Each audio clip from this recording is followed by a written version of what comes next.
Hello, Norfolk. I'm Carlos Clanton, and I'm excited to have you all with me for another one of my lives, where we're going to dive into some important issues, and then we're going to talk about some upcoming events. But I just want to say, first and foremost, thank you for joining this evening. Whether or not you are watching us, you're tuning in, or you're watching from home, or your work, or on the go.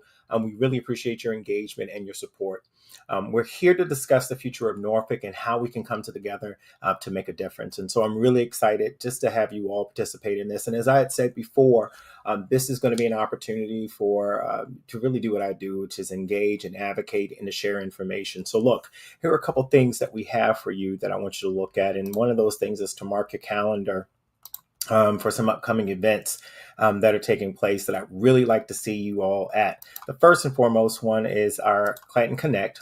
You'll see that it's going to happen every Sunday at 7 p.m. And that'll be for weekly discussions and also issues affecting our city. So just tune in, lock that in there. And if you can't join us on Sunday, you can always go back and see the replay. You'll either see this on Facebook, you'll be able to see this on Instagram, on LinkedIn, YouTube, as well as Instagram. And you can also go to my website. You can go to carlosclantonfornorfolk.com, where we have on the page, there's a listing of different videos where you can go back. So if you really want to know what my positions are, what my perspectives are when it comes to certain issues, one thing you'll learn about me is that I'm an individual who does his homework. I'm not just some fly off the wheel type of individual that I'm really going to not only do my homework, and homework means engaging the community, finding out what individuals feel, what the pulse and the temperature are for particular items. But then also looking at getting all of my ducks in the work so that I can come together with an informed decision and be able to bring forth that information. The other item that I want to share with you all that's coming up is a candidates forum. That's going to take place on this coming Tuesday, July 9th at 7 p.m. You can join us at Mount Olive Baptist Church for an insightful forum with other candidates. This is being put on by the Lindenwood, College Heights, and Broad Park Civic League. And so this will take place at 7 o'clock, and it's going to be at Mount Olive Baptist Church, and you can see the information there. But this is your chance to hear directly from me. About my particular plans and also the other candidates that are running in this race and the vision that I have for Norfolk. So this is a great opportunity, and I hope that you will come out. The other item that I want to place out there is that I want to say thank you to everyone who came out to our first networking mixer, and we just had that. It was a pretty good showing for the day before a holiday. So people weren't jumping out and getting in the cars and getting out of town or headed to the beach. But we're going to do this, as I said, every month. And it's actually something that I'm very much looking forward to continuing as your council member to hold various different networking mixers, as well as some coffee conversations and things like that, just to demonstrate my level of engagement, that I'm not some person that's going to sit behind a dais and you see me running around at a campaigns period, but you don't ever see me again. That's not me. I'm the type of person that's going to show up to your meetings. We're building family, we're building relationship. And so as you can see, we're going to have our next networking mixer. And that's going to, so you come on out and network and mingle with your fellow community members. That's going to be on Wednesday, August 14th at, 5:30 at Brothers. And so we're going to have a chance, and that Brothers located in MacArthur Center. And that's owned by Mr. Tony Brothers, who is a Norfolk native here. But this is an opportunity to come out and build connections and strengthen our community ties. And so I hope that you'll take this opportunity to come out and be with us and to participate in this opportunity. So the thing that I want to do today is we want to talk about our campaign priority spotlight. And that's what I've also been placing out here, is that this is an opportunity each time that I do this. I'll highlight one of the campaign priorities and be able to provide information. Now, I'll also tell you that going forward, I'm also going to be looking forward to having guests on the show on this live and to be able to talk about some things like the upcoming election, the importance of voting. We're going to definitely have some individuals to talk about that. And also some additional subject matter experts to talk about some of the items that we have there. So I hope you have taken an opportunity and check that out to look. Today, our spotlight is critical and the spotlight is a critical priority, and that's making housing affordable for everyone. And everyone deserves a safe, affordable place to call home. And as your next city council member, I'm committed to implementing the following initiatives that will ensure that housing in Norfolk becomes more accessible and more affordable for all. And in that, um, I don't want to just see when you see my rack card or you see the high level of my priorities. An individual within a community civic league asked me and said, "Well, how do you want to go about actually implementing these things?" And so this is my opportunity to be transparent, to place it out there that I've done my homework, that I'm listening, and we'll talk a little bit more about the survey opportunity. But these are factually based initiatives and actions that can be taken place to help us move the needle. Some things are already in place and that I support, and there are other things that I want to see us bring forward. So, with that, let me go over my very first one here, and that is support and expand current initiatives. There are a lot of initiatives that are currently underway within the city, and one of those being is our home buyer assistance programs. I'll continue to fund and promote programs that help low and moderate income households purchase homes through down payment assistance and favorable mortgage terms. And so I'm going to definitely be continuing to advocate for that, and also my votes will reflect that. The other item is mixed income housing projects. I'll support developments that combine market rate units with affordable housing options to increase diversity and reduce economic segregation. And, I know that's been a major issue for generations in Norfolk. And we're making strides. We're moving. The city is doing a lot of different things. And I think the St. Paul's project, along with Kendrick, but even when you look at Broad Creek, which was a development which done way before then, which was really focused on breaking up concentrated poverty and being able to get in mixed incomes within a setting, and being able to provide those resources. And so that's one of the strategies that I hope that we will continue, not only with rebuilding physical structures, but also putting the investment into the people who live in those particular neighborhoods and communities to provide them with education, provide them with workforce development, and also provide them with the needs. I've worked in human services, and for, talk about my role, I've worked at STOP as well as with the Hampton Roads Community Partnership with HR CAP. Wow, I'm sorry, y'all. Did not realize it's going to be this tired this afternoon. But I worked in that field, and in that field of study, and also, which was engaging. And definitely when I was at STOP was during the height of the pandemic. And so understanding the needs of individuals, being able to provide have a job, be able to provide housing, and have a roof over their head, food on the table, to have access to healthcare.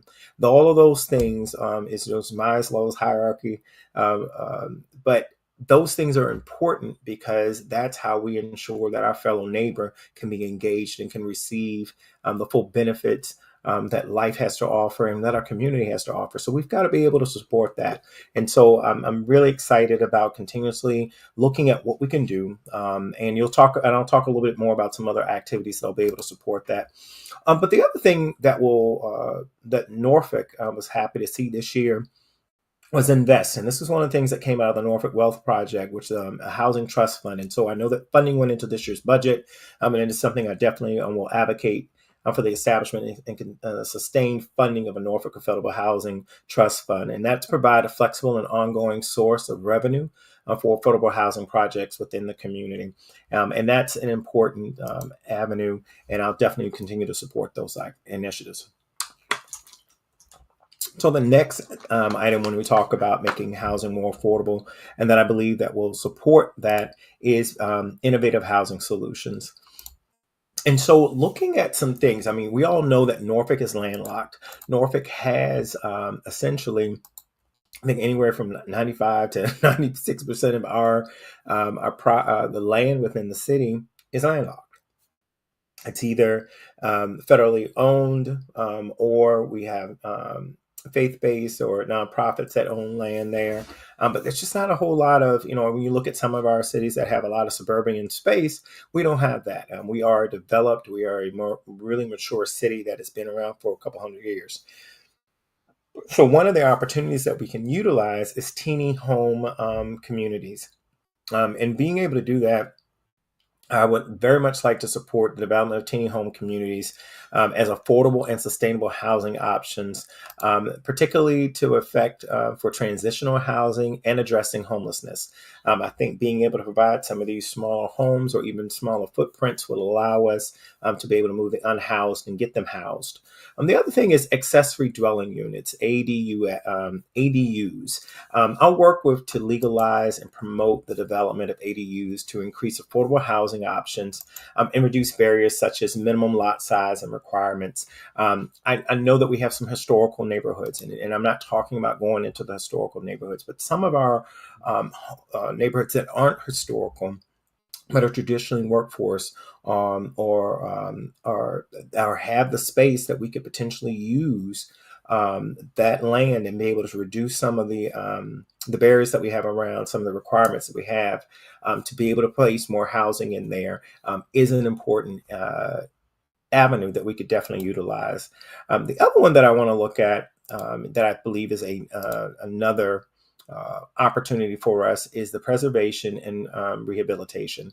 I my sister inherited our grandparents' home in Park Place, and I know that she has tried in regards to rehabilitating the house. I know that we have some facade grants that are placed out there when we get to the business and industry on 31st Street and others.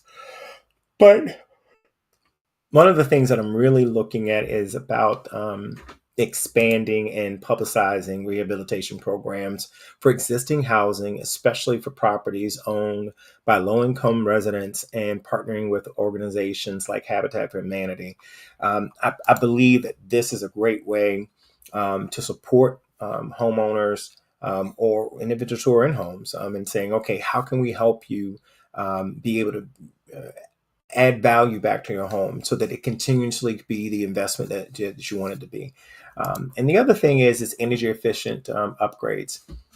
I know that Dominion Energy and Virginia Natural Gas and a lot of others have programs, but I will implement programs that provide incentives for energy efficient upgrades and working with the for-profit and other nonprofits, particularly in our older homes, to reduce utility costs and improve overall housing quality.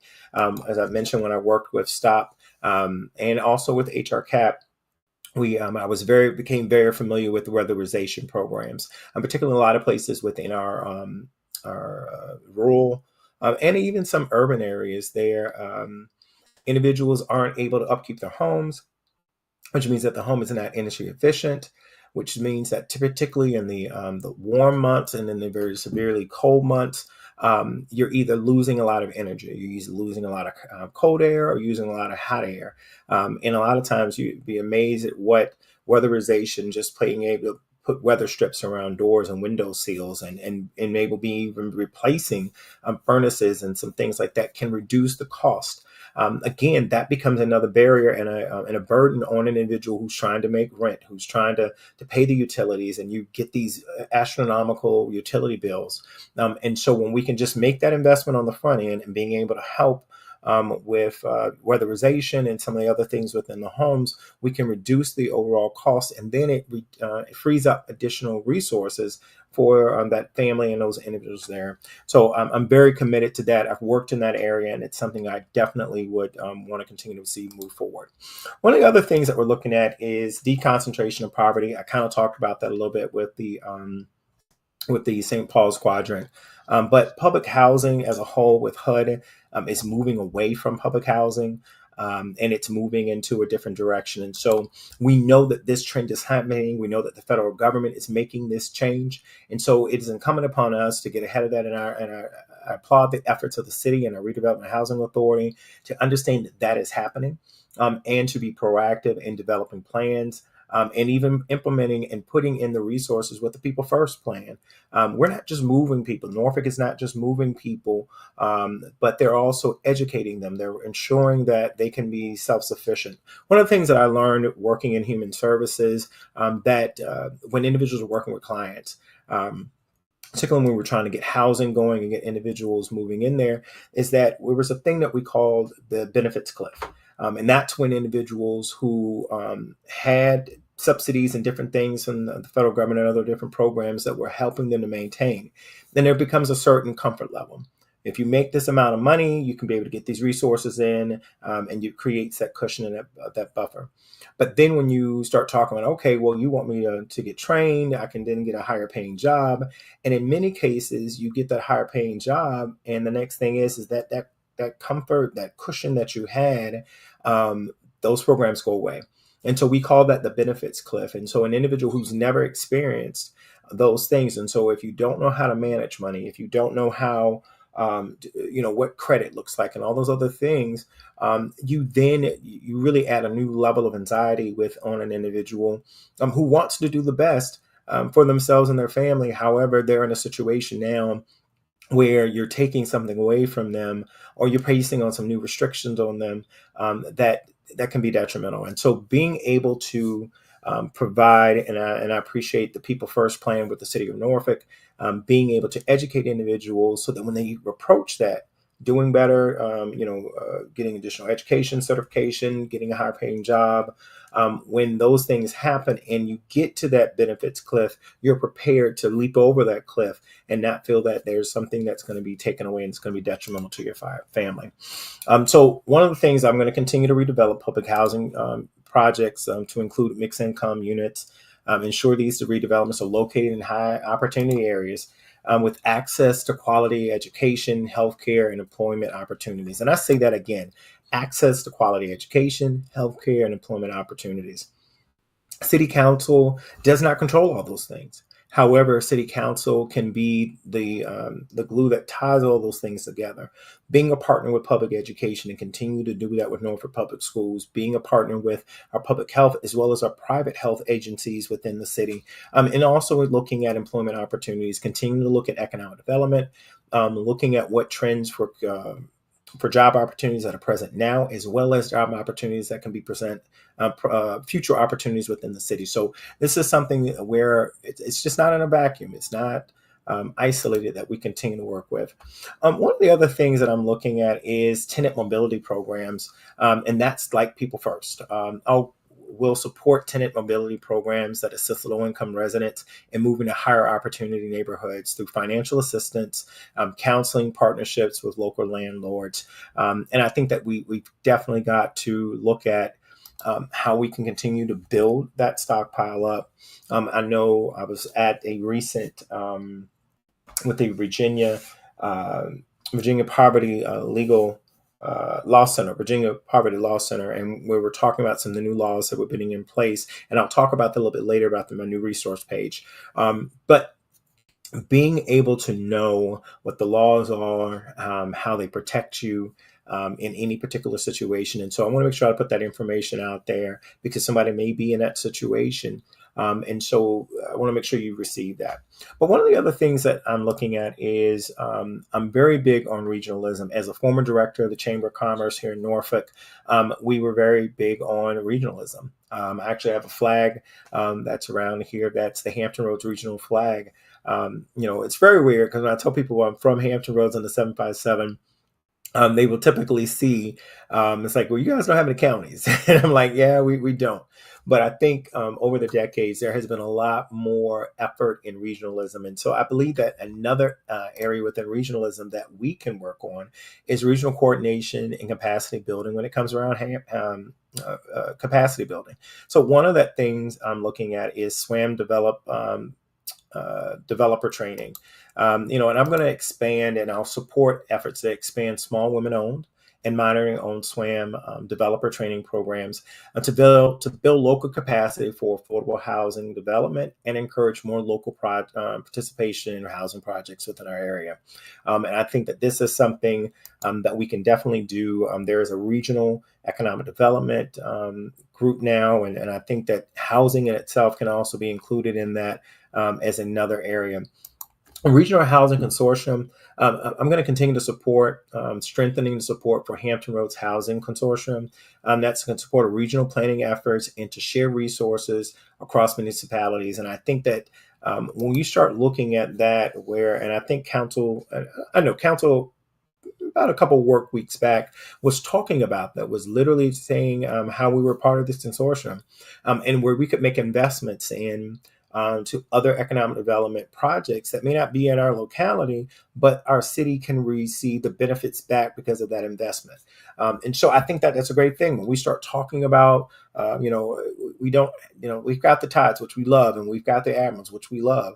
But when we talk about national and not regional sports facilities and things like that, that's really going to take regional cooperation and teamwork to make that happen. And so there's a multitude of things of economic development, but I also believe that housing in itself and that consortium is the next way that we can be able to build some things and resources to support across the area and across our area.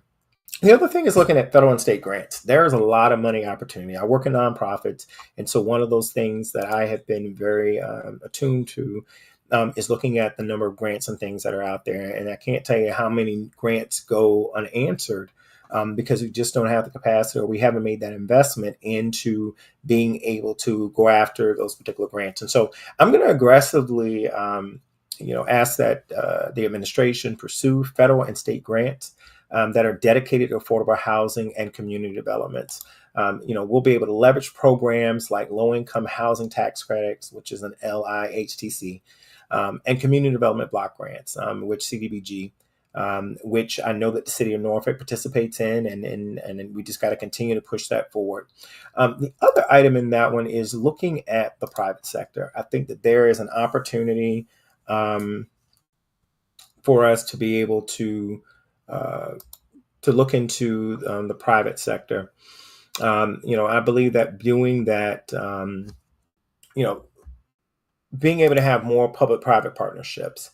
I'm going to continue to push that we have public-private partnerships with developers, financial institutions, and nonprofits to leverage additional resources and expertise for affordable housing projects within our community.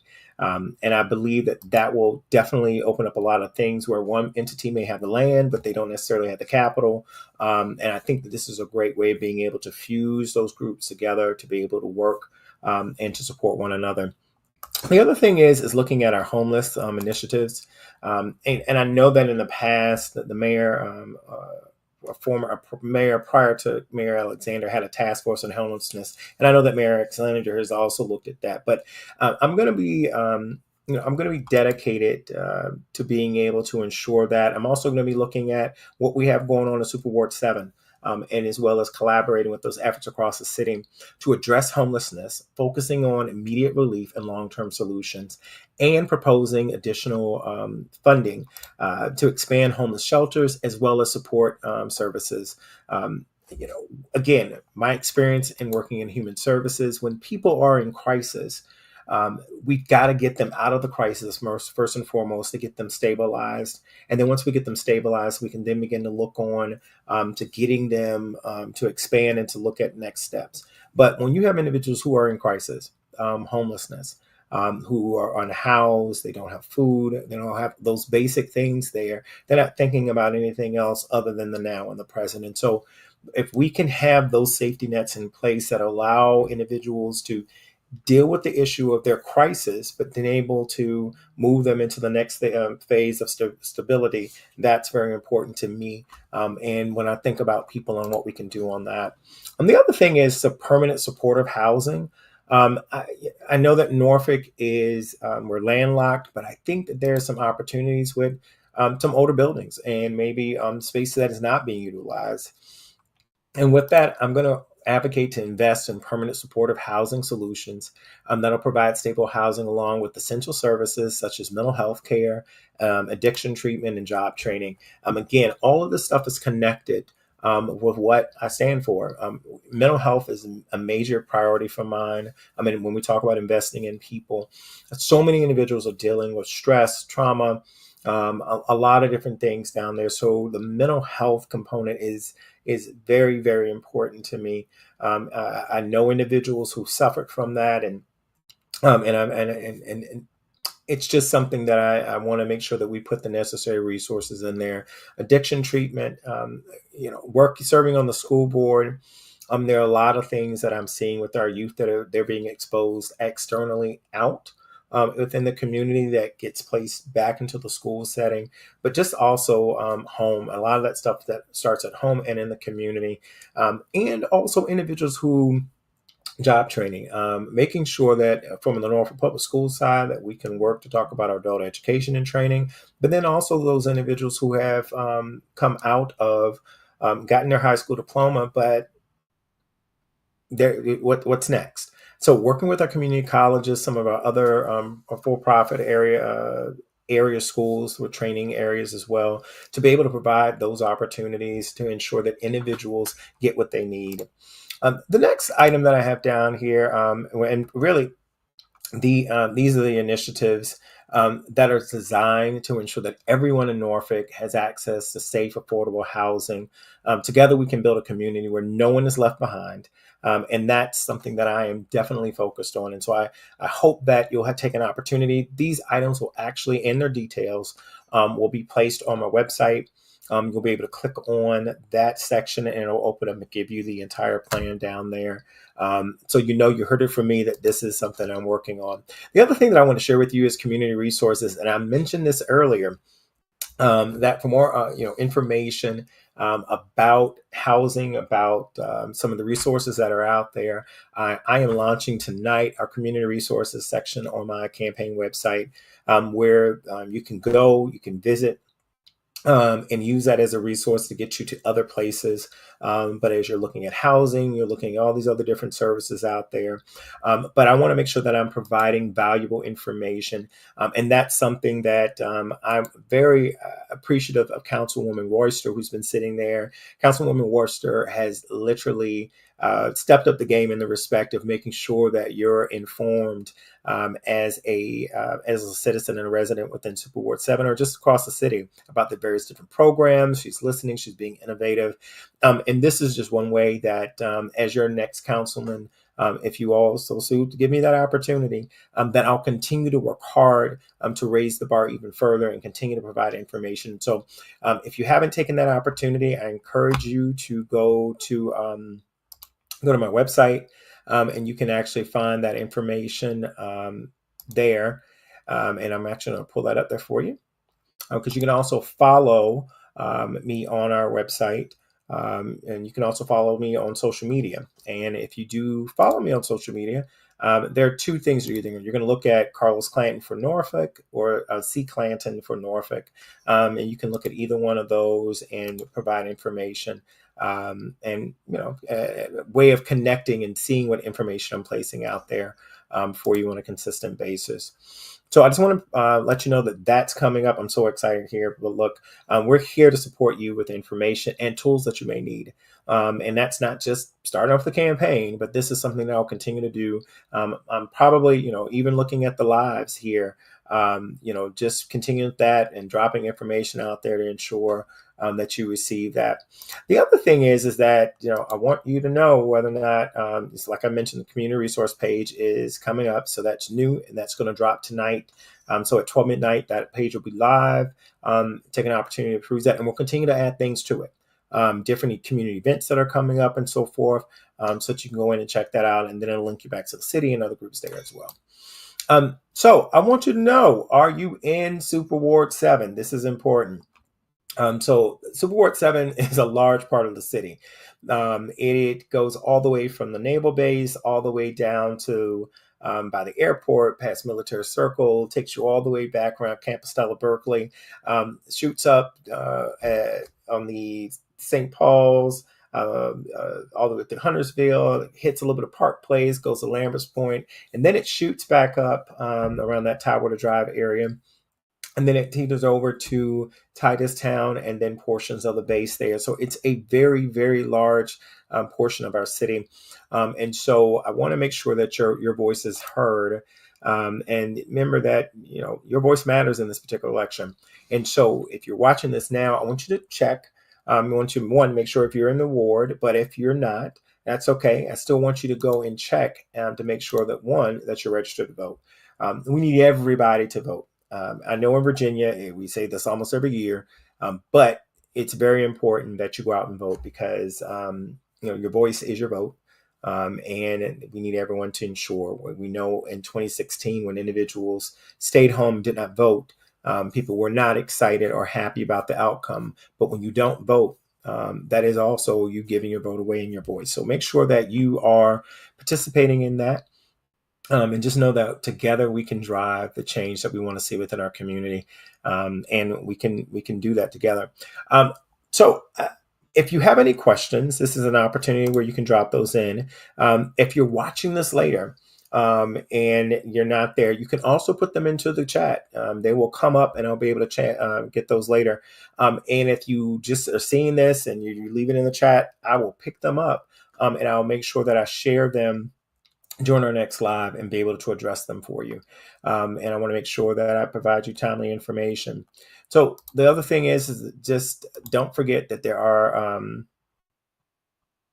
some upcoming events that'll be coming in there, but most importantly, I want to hear from you. So I'm still accepting individuals. So, let me know what your priorities are.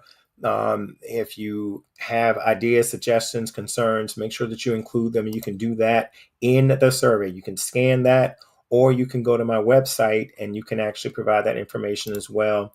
And so this is a quick, if you're at your phone, you can actually use that QR code, or you can actually go to the that bottom, as you see the scroll that's there, you can actually go to the website.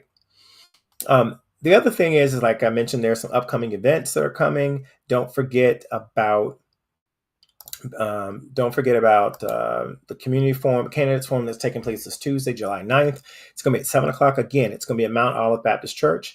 And don't forget about my Community Connects. That's going to take place every 7 o'clock, every Sunday throughout the campaign season at 7 o'clock. And so, look, I also want to ensure that we stay connected. And so here you are. You can go to my social media. You can also email me, as well as go to my website, Carlos Clanton, the number 4 Norfolk.com. Follow us for updates, volunteer opportunities, and more. And that leads me to my next one, which is I really need you all to get involved. You can also get information from me with those QR codes. But I want to put a challenge out there for. I have a lot of people always tell me, hey, how can I help? How can I support? Here's how you can help and support. You all hear that old adage of time, talent, and treasure. And so I'm asking, we need your help to make our campaign a success. So I really would encourage you to sign up as a volunteer. You can do that through going directly to the website, or you can actually do that through this QR code that I'm pasting on the page now. Join our team. Together we can really make a difference. And volunteering can be everything from attending an event with me, or helping with canvassing, or texting, or whatever we may be doing, phone banking. This is a great way for you to just talk to your neighbors, and also to get involved and engaged and to support the campaign, and to get us over the finish line on November 5th. And so I hope that you'll take advantage of the opportunity and sign up as a volunteer. So I just want to say that I appreciate this. I'm trying to get everything in within 30 minutes. Some of these may be a little bit longer, especially when I have other guests on, and I'm working on that for next week. But look, thank you for joining today. Your support and engagement really are crucial to our campaign. So I really want to encourage you let's work together to create a brighter future for Norfolk, and just tell everyone else, enjoy the rest of Sunday and have a great day.